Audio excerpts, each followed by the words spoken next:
So Archon Studio, you did a really lovely reel on the making of this, and one, it's like a really lovely execution of the logo, but it's also a fascinating company to be working with as well. Hmm. Yeah, they're like a how do you put it, like kind of like a RPG. plastics factory. Yeah, but they make board games. They make like the models that you produce in board games like the He-Man series, Masters of the Universe, and they come from these plastic sprues, and then you take them home and you paint them, and it's this whole industry. They're massive.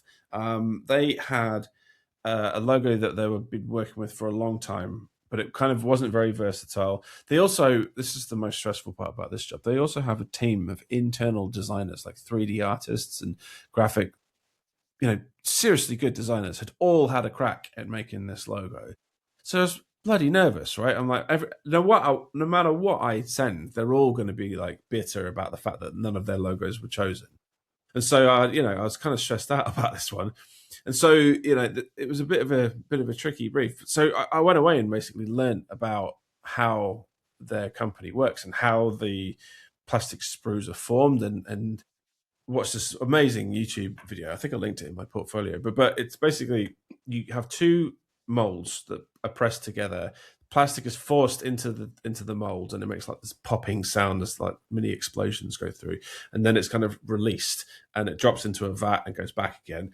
And it's the two plates coming together that kind of form the idea for this logo. And I wanted like it to go, when you're chatting with a client, you're coming up with ideas for the design, and we came up with a load of different brand nouns, one of which was like mold, one of which was dice.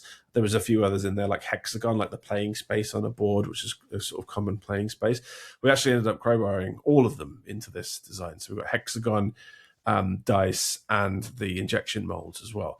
And we came up with this design that's kind of like angled isometrically on the sign, where the two molds pressed together would be, the outside of it kind of forms like this D6, a six-sided die, and the dot on the front of the design is where the plastic would be injected into the mold, and also represents the die. So it was a really cool design, and kind of like a clever idea, but it took a lot of execution to pull off. We did quite a few variations of this, all based around this concept, where we first left like the kind of stick entering the front of the mold, and made a negative space version of it.